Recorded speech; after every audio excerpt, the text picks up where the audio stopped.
Hello everyone. Today we are here with Dr. Ravindra Vikram Singh. And first of all, thanks a lot, sir, for giving us this opportunity. Can you tell us about yourself and about your journey and about your position in the company? Sure. Thank you. Thank you, Nidit. I'm very happy to welcome you and your colleagues here in the MUG. About me, I did my doctorate from University of Lucknow way back in 1999. After that, I started my career from Lupin Pharmaceuticals, and then almost 26 years now I completed with Merck Life Science here from almost now 16 years. I'm heading the R&D technology and innovation function of the Merck in India for the life science services and the business. Yeah, particularly we do here, a lot of innovative research on the molecules which are we call it the advanced therapeutics area, like mRNA technologies, antibody drug conjugates, viral vectors, and other upcoming therapies. Yeah, so we have a very strong team of scientists here who are working in the laboratories, and we support our global collaborators, our global colleagues with these materials. Can you tell us about any recent business restructuring, divestiture, or merger or acquisition which your company had done? Yes, I think this is a good question because recently in 2025 we acquired Springworks Therapeutics, and they are world leader in I would say anti-tumor therapies. So this is a very recent acquisition. In 2025 we did, and as I told you that in 2015 also Merck acquired Sigma-Aldrich, which is a leading life science company in the globally. So that has strengthened the Merck the brand in the life science. So, are both of these global acquisitions or are they Global global? acquisitions, yeah. Before I would like to start, my name is Dinesh and I'll be continuing with the questions. And we are glad to have you, sir. So, sir, my first question would be, was the business restructuring was useful for your company or was it detrimental? How was the business restructuring useful for your company? Okay. First of all, welcome, Dinesh. This is a very interesting question. If you look at acquisition and mergers and the restructurings, all the whole idea and the strategic planning, is just it should be helpful for the company. So I would not say that's a detrimental, but yes, if your planning is not accurate and if your calculation goes wrong, that it may be detrimental as well. But for us, and as per my understanding, whatever business we are acquiring or merger acquisition, what we are doing, or restructuring, I think probably if Yeah. you ask that also. So it's always helpful because it goes with rigorous planning, and it's a top driven approach where that's our owners, they put a vision, and then our leadership team, we have an execution plan, and then we have the other teams aligned to make the plan successful. So uh, if I have to be very accurate on this question and answer, it is just always helpful, but it may go wrong as well, as I told you that if it is not the planning is not perfect. Yeah. Talking about the business restructuring, sir, like what are your plans or what are your any retrospective changes that you would like to bring? Any prospective changes that you would like to bring? So for restructuring, always the goal is just to realign the businesses, or let's say to analyze the market, the new trends in the market, and particularly technological advancement also. So those are the key elements what we look into that when we look at the acquisitions or realignment. Uh, and obviously the one thing which is very prominent when we look at the acquisition is that about the efficiencies. Uh, so we have to look at how to increase the efficiency. Obviously we are in business, so we have to look at the profitability also, whether this restructuring will be profitable or not.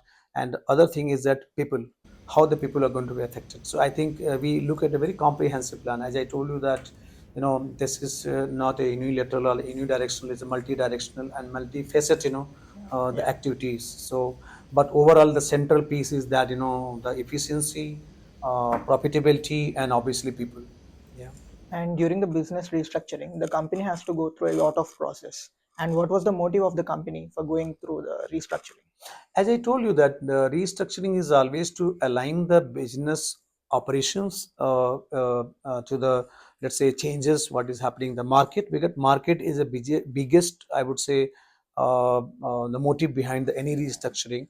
and let's say cost, cost, Yeah, sometimes cost reduction, as I told you that, increasing the profitability, enhancing the efficiencies, and let's say potential of the business, and a new market as well, new market. yeah. And also I think, this technological advancement. So some traditionally, let's say, the companies which are working in the market from several years, they may have a process or setup which is very old. So you have to adapt to the new changes now. You know that now AI coming, Yeah. digital coming, automation coming. So these are the, I would say, main goal behind the any restructuring. Yeah. Can you talk about any technological advancements that your company has gone through in the recent years, like we the have adaptation of AI and everything? we have many actually. If you look at, if I talk particularly about, let's say, science and technology, and particularly chemistry business, uh, if way back, 10 years, 15 years, so Yeah, the role of AI and, automation in the our manufacturing processes, R&D process, were very limited. But nowadays, we have robotics coming to the laboratories, we have automated purifications coming to the laboratories, we have, automated reaction synthesizers in the lab. So, and not only that, even data generation and data analysis, all are, kind of getting, generated through the AI and help of the digital things. Yeah. so for a business restructuring, the company has to go through a lot of steps. Can you just summarize the steps for us? There are many functions and many departments and many things has to be aligned. So if I have to tell you about the restructuring, or even maybe I think you asked the merger acquisition also, Yes. the all together, I think. So it start with the strategic planning. So there should be a very good plan, and then obviously it should be evaluation of the, I would say, valuation, and then it goes with the negotiations, then it goes signature signing, then regulatory coming in the picture, and obviously post restructuring or acquisition activities, like how to align that, the Yeah. acquisition or restructuring process to the benefits what was planned, in the beginning, before the acquisition or the um, uh, merger or restructuring happened. Hello everyone. So I'll be continuing from here. So sir, like everyone said, I'm really thankful for the opportunity that you have given us with such an extraordinary person to give us the opportunity to interview you. So my first question to you is, what are the aspects, in your opinion, what are the aspects that the company needs to be covering when a merger or an acquisition is happening? Okay, so first of all, welcome, Ayan. And this is a very good question actually. And I think probably I answered this question earlier also, that when we are going for any acquisition or any merger, these things. So the the logic behind is that how this is going to be helpful for the business. First thing. A second thing is that, what are the, let's say, benefits. Largely, if you look at, it should be beneficial to the overall, company growth. And if I put in very simple word, there are two kind of, let's say, merger acquisition happens. One is that, or any company growth actually, one is called inorganic growth, or it's called organic growth. So organic growth is nothing but, restructuring within the businesses. Okay, we do very often.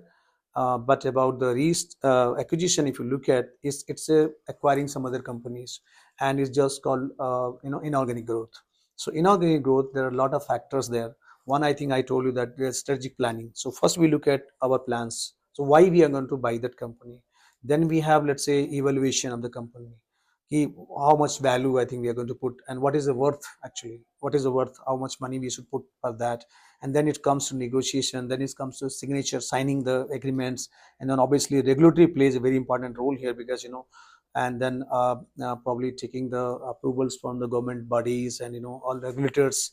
And then then it comes to the post merger or acquisition, initiative. So, and as I told you, that it is just about, it's top driven approach, where the owners, they put the set goal, vision, and then leadership by executive teams we have. So I think that's how to execute that. And then we have a finance team, where they go for negotiation, they go for fundings, all those things. So it is just, I would say, multifaceted. Right, sir. The next question is that, how does it affect the shareholders when you're corporately restructuring? How are shareholders affected, and at the same time, even the employees within the company? How do you think are they affected? So if you look at shareholders of the company, it's all aligned. Actually, the reason because I don't think there will be bigger effect on that, because ultimately this is coming from top. Acquisition, when any company or we are planning for any acquisition, its owners, they set a vision, and I think I explained that, and then it comes to leadership team, executives. We have to then execute the plan, and then obviously there are multiple teams, are there, compliance teams, the regulatory teams, all I think.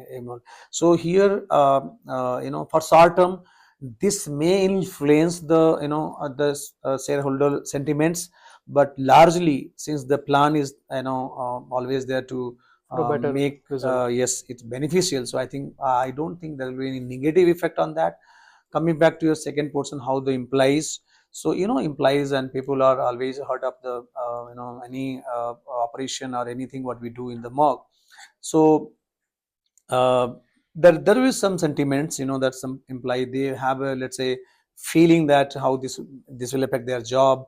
But overall, if it is a well structured and it's a well planned, and you have a proper communication, and the communication goes to implies, then I think it's not affecting them as well. So overall, it's a beneficial for employee as well, I would say.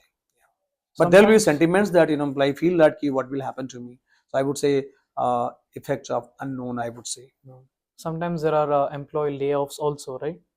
During restructuring. So employee layoff is a factor which probably doesn't drive that any acquisition or those things or mergers. But because ultimately the company was, or let's say if we are going to acquire that, so our intention is not just to buy the equipments or the buy the company stocks, but also the people also, because we have experienced people there. So it's layoff is not even kind of the thought which is discussed also, not in the part of the planning.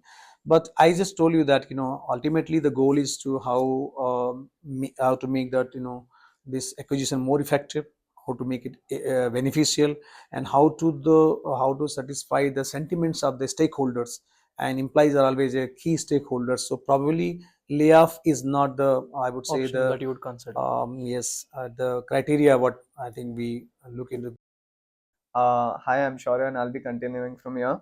So, who do you think plays the most important role in business restructuring? Does it start from the ownership, or is it the executives, or the financing team, or does the banks that even help with providing funds for the restructuring also have a say in it? Okay, so thanks, Shaurya. And this is, I think, driven approach. I told you that we start from the owners, because the owners, they always have the vision of the acquisition or mergers and the restructuring, and then it goes to executives, and executives obviously plays a very important role to execute the vision and the targets what they get from the objectives get from the owners. Coming back to the other stakeholders like finance, banks, all. Yes, they play a very critical role, because the funding and legal aspects, regulatory, always a very very important part of the acquisition. So our finance team always play a very good role in the negotiation part. Obviously start from the valuation, so what the company we are going to acquire, so what is the value of the company, and are we paying right thing, are we paying more or less. So the finance team, they come and play very critical and important role here.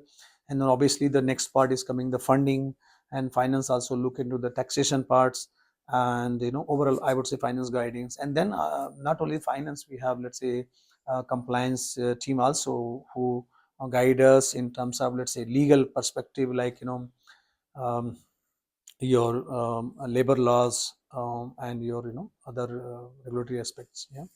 Your company is headquartered in Germany. Do you think American or European business laws are better than Indian business laws in that aspect when it comes to business restructuring, mergers, and acquisitions?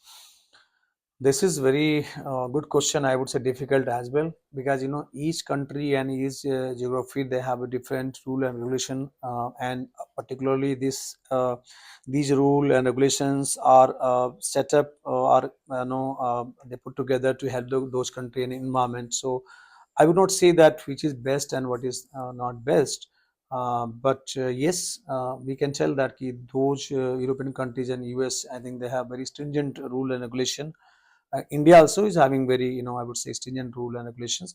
Some most of the time they are helpful, and they're helping the other businesses to continue the business plans and run their businesses. But I would not say that anything stopper or hurdles. But yes, many times it happened that the sometime rule and regulations are too much, restrictions always not good also. So yeah, but I think overall all countries and they have a very I would say standard processes, so not good and bad. I would say everything helpful only. Mhm. So, do you think that Indian business laws are they adequate in how they are right now, or are they very over regulatory in nature, or they are maybe too free, or it's too stringent? No, I would say that Indian business law is very good, actually, very supportive, and that's why you can see that India is prospering. And I would say India now, if you look at India, has become fourth largest economy in the world, and this is always happening because of the rule and regulation. Those I will not say hurdle actually, and is educate and sufficient. I would say yes, there is always a scope everywhere that some modification because if you look at the business law in India, they are very old and old times. So this is always a need of time that it need to be upgraded to support the new things coming in the market. And let's say example now, who has thought of, let's say, a few decades before about AI and digital automation? Now these things are coming a picture. So I think probably the business laws are need to be adequately updated to help the companies. And also if you look at the single window clearance, so if there is any rule and law comes which uh, kind of, let's say, promote the single window clearance for the companies, that will be helpful. So yes, as always, what is there, that's good. But if some updation and there, that will be always helpful. Can you tell us about what happens to the financial records and auditing of both these companies, the acquirer and the direct company, after the acquisition of merger? So this is, I would say, very interesting question, because there is a set policies and procedures where I think the integration between these two companies, it happens with the planning, and obviously the finance team of the both teams, they come together, and they look after the books and the finance, their audits and their other financial transactions. So there's always a set process, and I think it's a very standard process, I would say, which is governed by the taxation laws and the labor laws and the, let's say, other financial guidelines set up by the governments and the regulatory bodies. Yeah. Uh, Suppose a company wants to acquire another company. Even after the planning stage, what can be the grounds or reasoning they back out from the acquisition?